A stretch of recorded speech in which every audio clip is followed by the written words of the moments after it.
اعوذ باللہ من الشیطان الرجیم بسم اللہ الرحمن الرحیم رب اشرح لی صدری ویسر لی امری واحلل عقدۃ من لسانی یفقہوا قولی رب زدنی علما رب زدنی علما رب زدنی علما کثیرا۔ جی دوستو، میں ہوں آپ کا دوست، آپ کا بھائی طارق ملک۔ آج ہے جمعۃ المبارک، تاریخ ہے 1 سپٹمبر 2023، دن ہے جمعۃ المبارک کا، کتاب ہے رزم حق و باطل اور اس کی قسط کا نمبر ہے 105۔ اس کا موضوع ہے جی جنگ تستر، تے سین تے رے، جنگ تستر اس کا موضوع ہے۔ آغاز کرتے ہیں۔ بسم اللہ الرحمن الرحیم۔ قادسیہ، مدائن اور جلولہ کی فتح کے بعد جزیرہ نمائے عرب سے سلطنت فارس کا قبضہ اٹھ گیا۔ یزد حلوان میں تھا۔ حضرت سعد رضی اللہ تعالیٰ عنہ نے قعقاع رضی اللہ تعالیٰ کو بھیج کر عراق کی سرحد کے اس آخری شہر پر بھی قبضہ کر لیا۔ اس سے لگا ہوا فارس کا علاقہ تھا جہیم رے کے مقام پر ٹھہرا ہوا تھا، رے کے مقام۔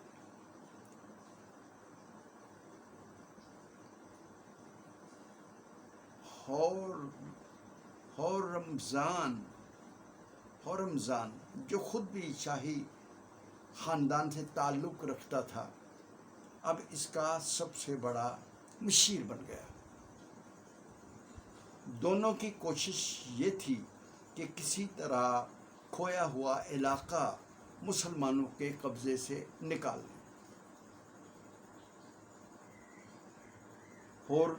ہورمزان رستم اور مہران کے ساتھ قریب ان ساری جنگوں میں شریک رہ چکا تھا جو مسلمانوں سے ہوئی تھی۔ اب اس نے پھر ایک بار بہت بڑے پیمانے پر جنگی تیاریاں شروع کی۔ اس وقت وہ خوزستان میں ٹھہرا ہوا تھا۔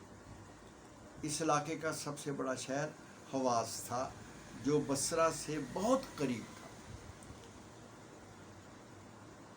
بصرہ ابلا کی بندرگاہ سے لگا ہوا تھا۔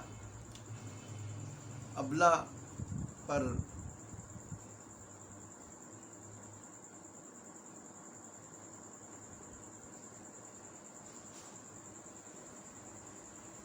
معاف فرمائیے گا، کچھ تھوڑی دقت آ رہی ہے۔ ابلا پر مسلمانوں نے حضرت خالد بن ولید رضی اللہ تعالیٰ عنہ کے عراق آتے ہی قبضہ کر لیا تھا، لیکن اب اس پر پھر اجمی قابض ہو گئے تھے۔ جب رمضان مسلمانوں کے علاقوں میں غارت گری کر رہا تھا تو عتبہ بن غزوان نے ابلا اجمیوں سے دوبارہ خالی کروا لیا، لیکن ہورمزان برابر اپنی کیے جا رہا تھا۔ جب وہ مسلمانوں سے شکست کھاتا تو مسلح خود کو کر لیتا، لیکن جیسے ہی موقع ملتا پھر حملہ کر دیتا۔ حواس پر حضرت مغیرہ بن شعبہ رضی اللہ تعالیٰ عنہ نے قبضہ کر لیا تو ہورمزان نے مہر جان کا علاقہ بھی مسلمانوں کے حوالے کر کے صلح کر دی۔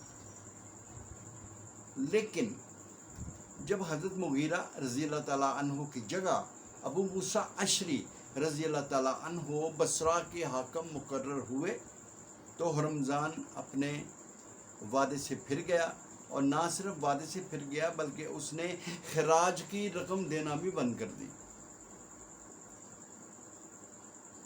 حضرت عمر رضی اللہ تعالیٰ کو اطلاع ہوئی تو انہوں نے حکم دیا آگے بڑھو اور دشمن کو غارت گری سے روکو۔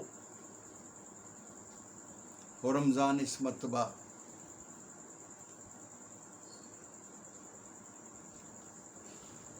قلعہ بند ہو کر مسلمانوں کے مقابل آ گیا۔ ابو موسیٰ رضی اللہ تعالیٰ عنہ نے دیکھا مسلمانوں کا لشکر دشمن کے آگے بہت تھوڑا ہے تو مدینے سے قمق منگوائی۔ حضرت نعمان بن مقرن رضی اللہ تعالیٰ عنہ 1000 مجاہدوں کے ساتھ بھیجے گئے، لیکن یہ قمق ناکافی تھی۔ ابو موسیٰ رضی اللہ تعالیٰ عنہ نے دوبارہ امیر المومنین کو تفصیلات لکھی۔ جواب میں عمار بن یاسر رضی اللہ تعالیٰ عنہ کوفے سے اپنی آدھی فوج لے کر آ ملے۔ عمار کوفے پر عامل بن کر آئے تھے۔ دستر کے آگے مسلمانوں نے ڈیرا ڈالا۔ ہرمزان نے بڑی تیاریاں کر رکھی تھیں۔ مسلمانوں کا لشکر ساری کمک کے باوجود اس کے مقابلے میں کچھ بھی نہیں تھا، اس لیے اس نے بلا جھجک قلعہ سے باہر نکل کر مسلمانوں پر حملہ کر دیا۔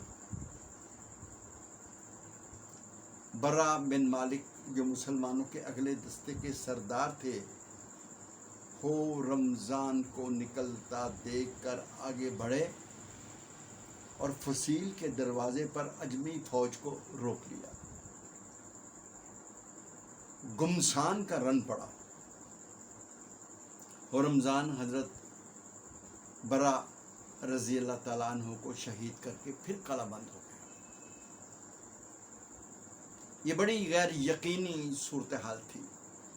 ابو موسیٰ رضی اللہ تعالیٰ نے حکم دیا شہر میں گھسنے کا کوئی اور طریقہ نہیں سوائے اس کے کہ کچھ بہادر نہر دجیل میں سے ہوتے ہوئے تیر کر شہر میں داخل ہوں اور شہر کا پھاٹک مسلمانوں کے لیے کھول دیں۔ یہ تو جان بوجھ کر موت کے منہ میں کودنا تھا، لیکن کیا کیا جاتا؟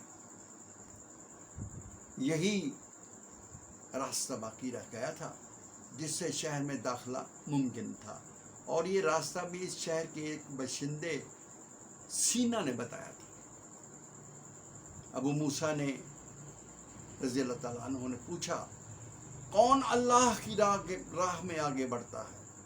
سپہ سالار کا یہ سوال بڑا جرأت آزما تھا، لیکن سوال یہ تھا کہ اللہ کی راہ میں کون مسلمان آگے بڑھنے کے لیے تیار نہیں تھا، اور دم کی دم میں 200 بہادر آگے بڑھے۔ ہر ایک زبان پر تھا، ہماری جانیں حاضر ہیں۔ یہ جانباز نہر میں کود گئے، لڑتے پھرتے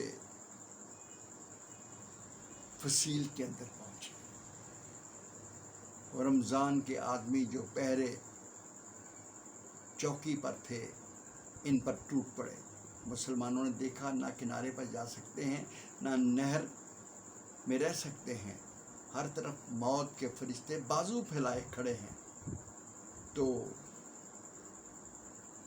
اسرس بن عوف جو ان کی کمان کر رہے تھے بولے مسلمانوں، اب تو ایک ہی صورت ہے، تم میں سے چند سیدھے موت کے منہ میں چلے جائیں اتنی دیر میں کہ دشمن تمہیں شہید کر دیں، تمہارے کچھ ساتھی بچ کر آگے بڑھ جائیں گے، اگر یہ دو چل گیا تو پھر جیت ہماری ہوگی۔ یہاں تو سر دھڑ کی بازی لگی ہوئی تھی، انکار کسے تھا؟ کفن بدوش سربکف اللہ کے سرفروشوں کی ایک جماعت کنارے کی طرف چلی، قیامتوں سے کھیلتی، تیر جھیلتی، دشمن بڑھ بڑھ کر حملہ کرتے رہے، تیر پر تیر چلاتے رہے، دیکھا زد سے کوئی بچ گیا تو پانی میں کود پڑے، تلواریں بے نیام تھیں، جو بھی کنارے سے قریب آتا موت کے گھاٹ اتار دیا جاتا۔ اہل ایمان کا لہو پانی بن کر بہتا رہا، حتیٰ کہ اشرس کچھ ساتھیوں کو لے کر شہر کے کنارے پہنچنے میں کامیاب ہو گئے۔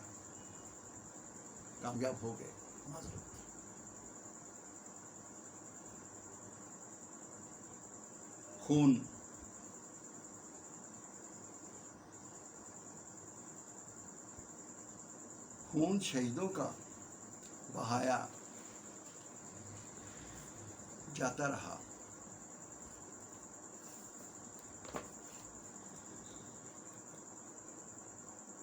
پہرے داروں سے لڑتے بھیڑتے آگے بڑھ کر انہوں نے دروازہ کھول کے دیا، جیت ان کے